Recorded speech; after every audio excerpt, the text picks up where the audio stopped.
Hey guys, hi, welcome back once again. My name is Vaishali, and today I'd like to talk about the foundations of our love.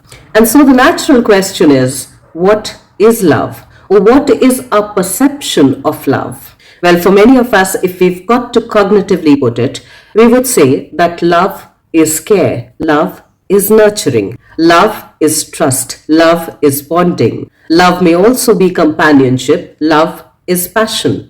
And for most of us, that's the conscious 2 to 5% of our operating system that cognitively wants to experience love through all of those or many more of similar aspects. And yet, since almost all of us primarily function from our subconscious and our unconscious, which is still harder to reach, which is still harder to get down to, our understanding and our beliefs about love and its experience is much more nuanced than what we assume it to be. And since our subconscious and our unconscious is driven by habits, habits that we have seen being repeated over time, habits that we ourselves have repeated over time, since it's also a part of us that really does not engage in critical thinking and cannot really discern the nuances in between the lines or cannot read between the lines. It reads the lines, it reads the verbal and the non-verbal cues exactly how they are being said, how they are being projected. And since our entire system grows the fastest in the first 5 years of our lives, it's very important to go down to the foundations of the way we understand love, of the way we understand everything about love, everything about bonding, everything about connection, everything about communication, everything about ourselves can truly be discovered once we start uncovering the topmost layers. For the foundation of any building, just like the roots of the tree, almost never grow on top of the ground. They almost always invariably grow beneath the surface of the ground layer, which is where the foundations of connection, which is where the foundations of communication, both verbal and non-verbal, which is where the foundations of dependability, of reliability, of trust, of honesty, of the way we form our attachment bonds or our attachment wounds lie. So I'd like to take up a few examples to be able to reflect on that. So since our subconscious and our unconscious are the predominant factors that are dictating most of our lives, that are running our life choices and our life decisions 95 to 97% of the times every day of our lives for almost all parts of our lives. And since it's informed and formed by habits, quite naturally, it goes on to things or it attaches to things that are familiar, or at least that seem familiar on a very subconscious level. So if we very objectively look into the movie Dear Zindagi, wherein this particular girl, when she visits a therapist, begins by telling him that she is having difficulty sleeping, to then gradually go on to revealing that she's had a few relationships, but none of them had been long-lasting, and that she finds love relationships very complicated and very hard to work with, that she finds them very challenging and even irritating at times. In a way, that is what her experience of love was when she was growing up as a child, when she kind of felt abandoned by her parents, which of course was not a malicious thing on their part, but that is what her experience of love was all about. She experienced that people who love you leave you. She experienced love with abandonment. She experienced love with a little distance. She felt that love from very close proximity can feel very annoying, very irritating, and very burdensome as well. Burdened by over expectations and even perfectionism to a degree, which is exactly what her parents had also felt towards her as much as she had felt towards them. She experienced that love was given when she was a perfect child, just like her brother, who did not express themselves completely and fully, who did not embody and express all of their feelings, all of their emotions completely and fully. She probably even experienced that till she was a perfect child, she was not worthy of love and belonging. She was not worthy of their attachment, of their care.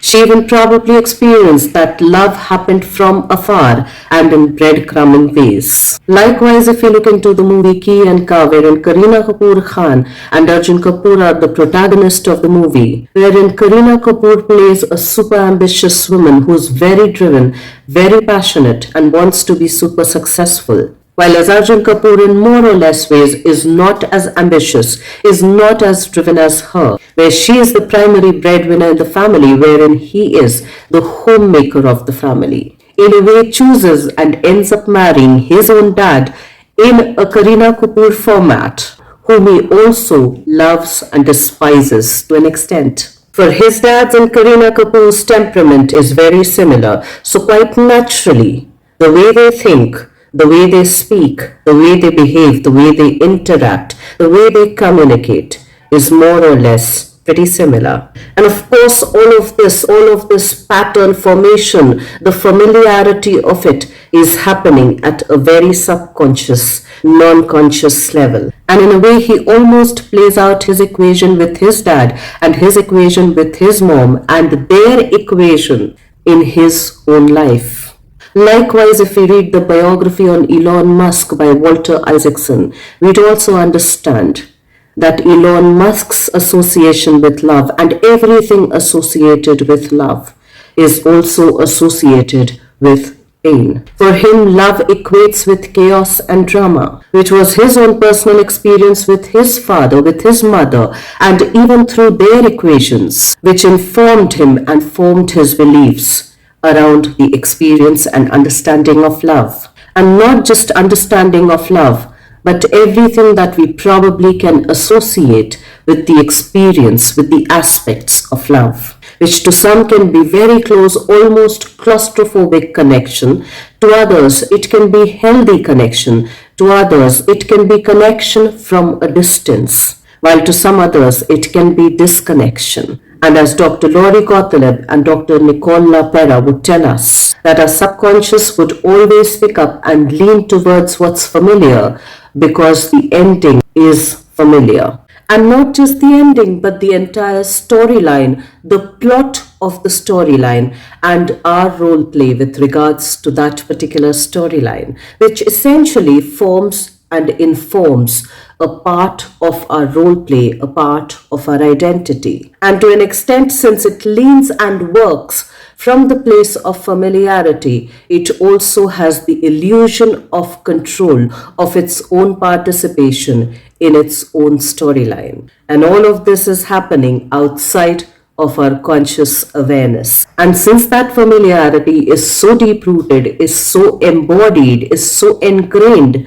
within our neuromuscular system, within our psyches, within our core understanding of ourselves, that it almost gets perceived and understood as normal. To an extent that even when something healthy comes up or healthy is offered on the platter, it almost feels tasteless, unappetizing, and even indigestible. Somewhat exactly like a healthy food or a healthy lifestyle, when all our lives, our system has been used to something more chaotic, something more dramatic, something more to be chased for. And as Dr. Laurie Gottlieb would put it, that there's also a part of us that wants to repeat it once again, and once again, because it somewhere believes that this time around, I can get it right, I can fix it, I can perfect it. This time around, I'll be able to fix it, what I was not able to fix when I was helplessly dependent on somebody else. This time around, if I fix it, I'll be able to get redemption. And apart from those very close interpersonal relationships, which gives us the information about the play out of all of those dynamics, we also get our understanding from societal narratives, from cultural narratives, from movie narratives. On the other hand, during the early formative years, when these attachments were beginning to get formed, through which they were informing us about the aspects of reliability, of consistency, of dependability, of safety, of care, of nurturing presence, where our needs and our wants were heard, were witnessed, were attended to, if not fulfilled every single time, where the caretaker or the caretakers were attuned to us. We find it easier to form more genuinely secure connections. Connections that are truly connected, where the person is not only attuned to their own needs and wants, but the others in the relationship are equally attuned to those wants and needs and can be spoken of, can be addressed in a more open manner. In these connections, the relationships with the self and the others are equally meaningful and fulfilling, and happiness just becomes an extension of those aspects. So then here it becomes equally important to ask and to understand, to even inquire into, to get a little curious about the aspect of not just how I give love, of not how I just express my love, but also how do I receive love? Have I given and received love which feels more connected, more meaningful, more fulfilling? So let's take a deeper look as to what informs our idea about love and everything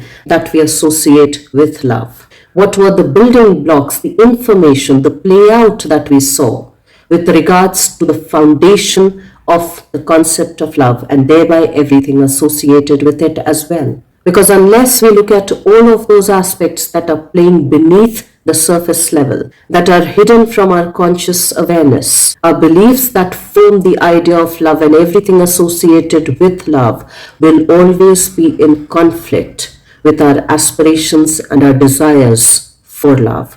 Let's try and reflect on that a bit, and I will see you once again the next week. Till then, stay tuned in. And guys, if you do like the contextual content of these videos, please do like, share, and subscribe.